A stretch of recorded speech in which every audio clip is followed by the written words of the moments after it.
Hey everybody, BobbySapphire here with thehyperloops.com. I am recording. Oh my god, what happened? I'm recording my first Worlds recap video.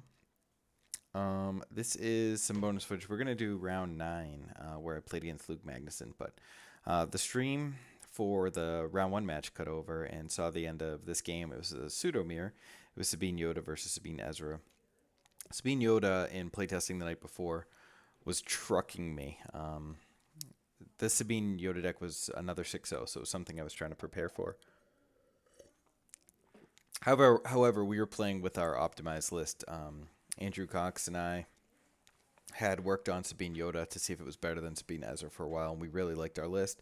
And of course, Reflex knew exactly what to mulligan for speed and goggles, and then this guy didn't even have goggles in his list, which was pretty important for the mirror. Anyway, so they're catching the tail end of this, and I don't have the audio going because I'm just gonna go with my own audio. As you can see, so I have 9 damage on my Sabine. He has 6 on his. He's rolling bad. He got. I mean, I have 3 dice in the pool, so it's very reasonable for me to discard to reroll here. And of course, you can see that I have a jump in my hand, and I kind of have to play and try and figure out exactly when he's gonna stop rerolling. Because if he rerolls into 2 damage, I'm screwed. And what I did was, instead of claiming and instead of like trying to play that game, I just jumped. I had 4 resources, so I begin the next turn with 3. I'm checking his discard pile, just make sure I know exactly how many guns. One thing he was doing was aggressively playing his guns out and leaving no money in the pool. So even if he did hit his 2 for a resource side on any of those holdout blasters, that he wouldn't be able to resolve them. That 3rd upgrade is a second chance. And you can see I'm rocking the Double Blanks bandana because I'm a big fan of their podcast. So I jump out of there because I realize I'm in a pretty lose-lose situation. If I discard to re-roll those 3 dice, which, 3 dice are big, and he claims, I'm screwed because doing 2 damage is pretty easy in the first action with Sabine and 2 holdouts. Whatever weapon he had in the pool, he overwrites a gun. It's able to leave at least $1 in the pool for whatever pay set he rolls. I don't know what's going on with the camera right now. Looks like the Chance Cube guy forgot that he was streaming this. So this is in real time, and you can see like how complicated of a decision this is. This is probably going on like a minute and 15 seconds, and I'm checking both discard piles. I'm really trying to decide what my course of action here is. I have a truce and a jump in my hand, and you know from just seeing the start of this that I jumped at basically the start of this video. And I was hoping to draw a second chance. I didn't draw it, so I'm trying to make the decision. Do I go for it? He's got a second chance, so I've got to roll 5 then 5, which is no small task. Or I can dig for my second chance, and I think I only have 9 cards left in my deck at this point. So you're going to see me truce. It's important that I start the next round with 3 resources. And jump. And I'm going to be discarding my hand anyway, and his resources are irrelevant since I really need to draw my second chance. So I discard the other 3 cards here. And draw 5, and I need to hit my second chance. We'll see if my face gives it away. That I do not. Way to keep a straight face, Mike. So I'm pretty stuck. I didn't get my impersonate. Maybe the impersonate's already in the yard. The video stalls a little there, so when I was flipping my hands, so I couldn't see exactly what was going on, but rest assured, I did not draw what I needed. He looks at my discard pile, which buys me a couple seconds to gather the strength to do what I'm about to do.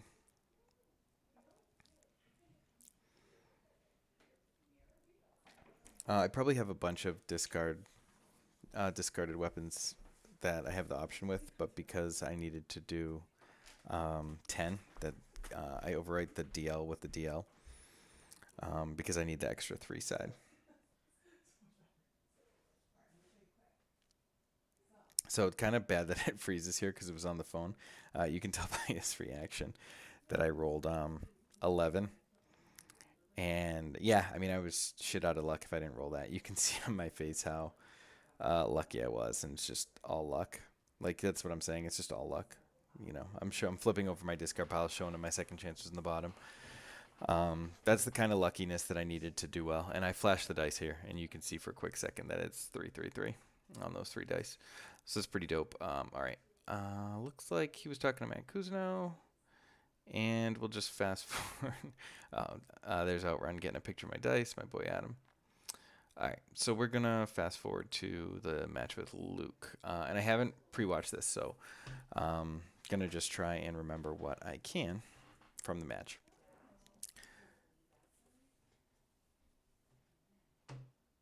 So, Sabine Ezra versus Obi Maz. My plan is to win the roll, take the shields because I think I can outclaim him on Frozen Wastes. And if I'm ever able to roll 8 at once, I probably take out Maz. But anything less than 8, I'm just putting into Obi-Wan. And even if I do roll 8, there's a chance, depending on when it is, that I just put it into Obi-Wan. Because if it's round 1 and he plays a non-redeploy weapon, or even if he may pretty much anything other than an ancient, the odds are good for me to plug that damage into Obi-Wan. I played one other Obi-Wan match on day 1. I think it was on stream. I'm not exactly sure, and just got lucky and rolled it off the board. So as we go in for round 1, I'm looking to keep, as always, at least one weapon and a running interference. I'm tilting my head to try and see what's in my hand. That does not work on camera. You can see a Lothcat there, which I'll generally keep against a strongly aggressive deck. Can't really see what else is in my hand. I wish I could remember, but I think in the match that I played the previous day, there's a vault. So I keep the vault. Do I keep the vault? Yeah, I keep the vault. So I keep gun, vault, and I think it's a hidden, but I'm not 100% sure. And a Lothcat. I'm always happy to have a Lothcat in my opening hand. I like to mulligan for running interference just to have that set up on round 1. I think that's the best time for it. If there was a hasty eggs in my hand, I'll ship that because I know that I'm not. It's pretty even on the. It's pretty even on the rollout. I think I'm slightly advantaged because of Sabine's 2 versus Obi-Wan's 1 sides, and Maz has no 2s.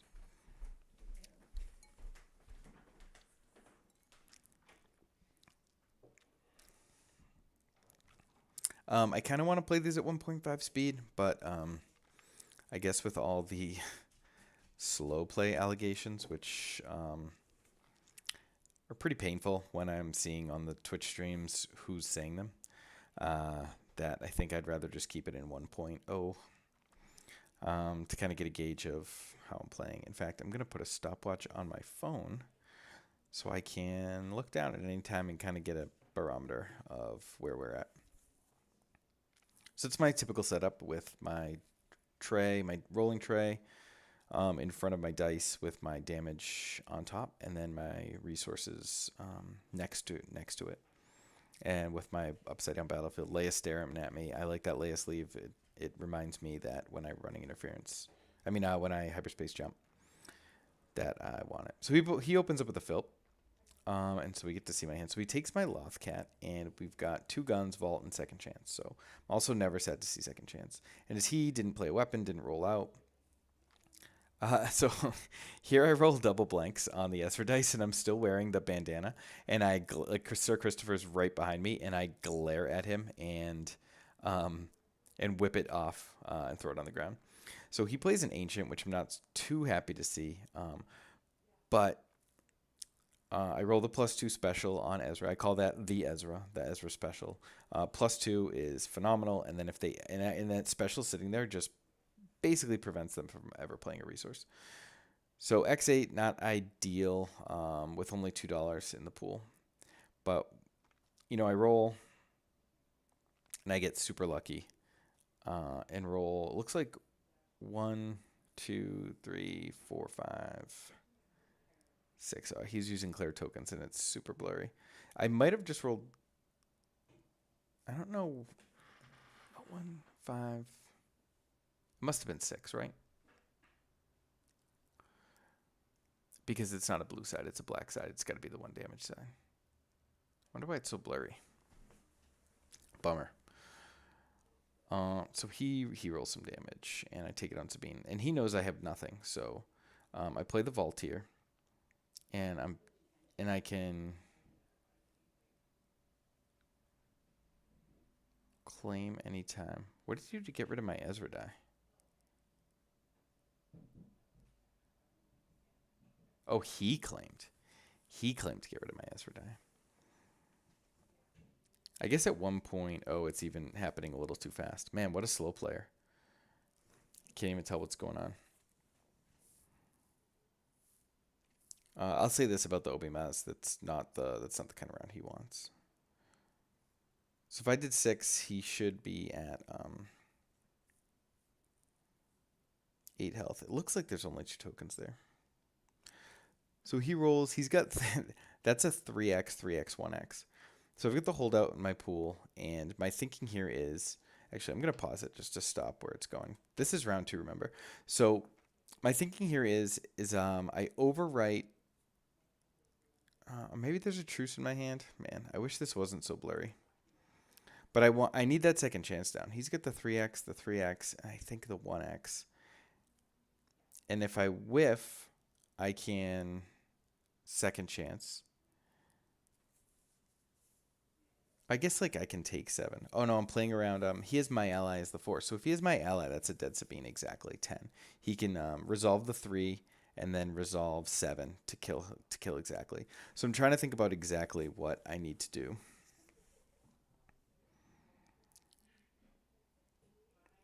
So it looks like I've probably been thinking for about 25 seconds, and I can't exactly tell what's in my pool. Oh, I have 3 resources because of Vault. So I can play, yeah, that's what's getting cut off by the thing. I have 3 resources because of Vault. So I can play the holdout from my discard pile, see if I roll the 7 damage I need to kill Obi-Wan. And if I don't hit it, all right, so let me pause now. So if I don't hit the damage to kill Obi-Wan, I can just slam down the second chance. And any damage that I do roll, he either has to mitigate or he's leaving his 7 dice in the pool.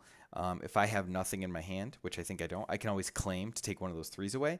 And not only do I have the second chance out, but now I'm like far away from lethal, even with my allies, the Force. So I know, like, I think we looked. Maybe if you're actually watching, you can sort of have hovered over the timestamp. But that decision probably took me about a minute. And that's the kind of difficult decision that the Sabine Ezra player has to go through when they're considering all their options. Sabine can't die. And that's one of the things that's just paramount in the deck. If Sabine dies, the chances of me winning go down to about 1%, 2%. I've pulled out very few games with just Ezra, especially this early in the game. Like, I would consider that an auto loss. So when I take that extra time to make a decision about whether or not, like, what I can do with Sabine to keep her alive, it is because my entire game plan hinges on that. And I think when I do finally get around to doing the video of my 6-0 game versus Andrew, where from what I'm told, I started to watch, but I kind of like watched the end first, and the Twitch comments were so toxic and accusatory that I had to turn them off when I started seeing that the names were people like from the Hyperloops Discord and people I've had good conversations with and good interactions with. To accuse me of cheating was like fucking tilting. Anyway, and you'll see like it when I do that video that like my play with just Ezra on the table is extremely expedient. Anyway, so my game. Sorry to get off topic. Can you tell I'm wounded? I play the holdout. If I whiff, I can slam down the second chance, overriding whatever weapon rolled worse. And if I roll lethal, I obviously roll Obi-Wan off the board and pretty much guarantee a win because he's got nothing set up. This is the beginning of round 2. He's taken 1 action. And even if I do whiff and my second chance comes down, if he mitigates my dice, I still have an opportunity to mitigate his dice. So this is a really good situation. It just took a little bit of time to come to. And I think that's like what put me ahead on most of the weekend, just like being able to see all those opportunities. So I actually roll the natty 7. The the two, I think I went 3-3-1 because I didn't have to pay that resource, and still left looks like a shield out there for me. So he puts an heirloom on Maz, but even at this point, it's a pretty foregone conclusion. I actually just play the second chance here because why not? My X8 is resolved, and I want the second chance. And so now, with this lead, I can just continue to overwrite the one weapon until I have to, like, if I roll double resources with Ezra here or something. But he's going to be able to auto-resolve all his weapons, and he's playing Hyperspace Jump, and he's playing my ally, and he's playing Running Interference, which just, like, so we did this little war where I played an RI, he played an RI, then I played an RI. So when I have double RI, I can prevent activate, and I can never tell me the odds. So there was the shield on Sabine. So he's in an interesting dilemma because his Mazdai is pretty much worthless, and if he passes here, I claim. I don't even roll Ezra there. It's just not worth it because his Mazdai is so bad that if I roll Ezra, he's just going to auto-claim. So I keep tempo here. And, like I said, at this point, I'm so far ahead. Just keeping tempo is going to be huge. So I discard my whole hand. I go into the next round with 4 resources. I've got double RI. So if I draw my Never Tell Me the Odds, the game is just over because Sabine on her own and with one gun can roll 8. So this game, I activated Sabine exactly. So I activated Ezra once. I overwrite with the DL here just to get the 3 on the board. So I must not have Never Tell Me the Odds if I'm playing the DL, because there's no reason to go up a cost here.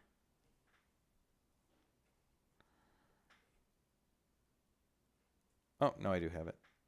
I just did it for the feel goods. So I bust both my RIs here, and he claims to remove the 3. So that was the feel bads, and then so I roll Ezra twice, and I've got 4 cards in my hand and nothing really to do. He's claimed.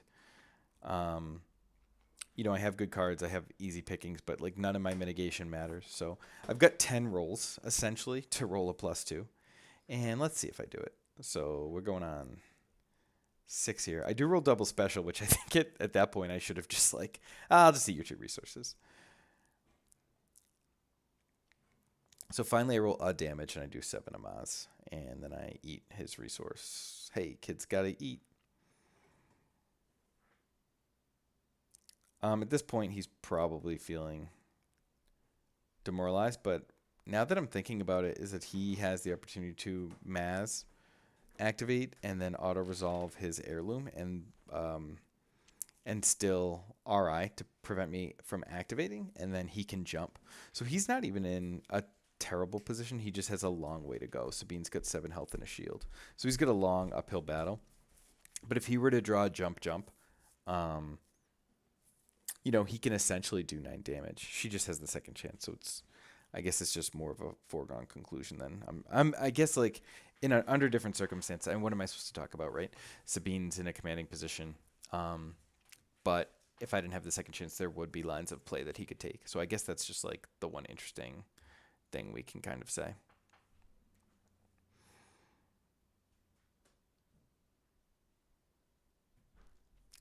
So you can see even now, even in commanding position, like there's no reason to rush.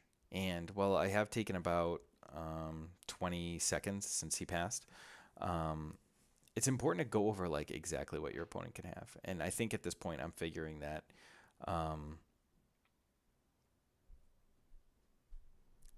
he has a guard.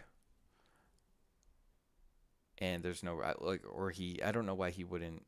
Oh, he can't my ally off the activation, so he must have had a my ally.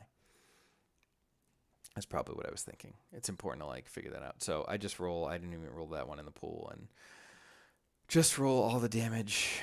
I only had to do 1, so that was it, and that's what put me at 9-0. And yeah, so this is just a quick one, but I hope we got to go over some of the more interesting. It was pretty quick, but still some interesting plays to talk about, I think. If you go back to that round 8 game where I had to truce jump out of a turn before even taking an action, or those were my only 2 actions of the round. And then also sort of what goes through my head when I'm deciding what weapon to play and what my line of play is in terms of just simply keeping Sabine alive as long as possible. And Luke and I didn't talk a ton. We'd never met before, but it wasn't, it wasn't. Yeah, it was just a fine. We shook hands. Everything was fine. I got lucky. I 100% told him that I got lucky. So there it is. And yeah, so I think we'll continue to do this. I know that my top 16 match is really interesting, and there's like a very contentious play. I might record it now. I might check in with my wife and see what she wants to do. But yeah, thanks for watching. BobbySapphire, hyperloops.com, tournament prep tier. Love you guys. Good night.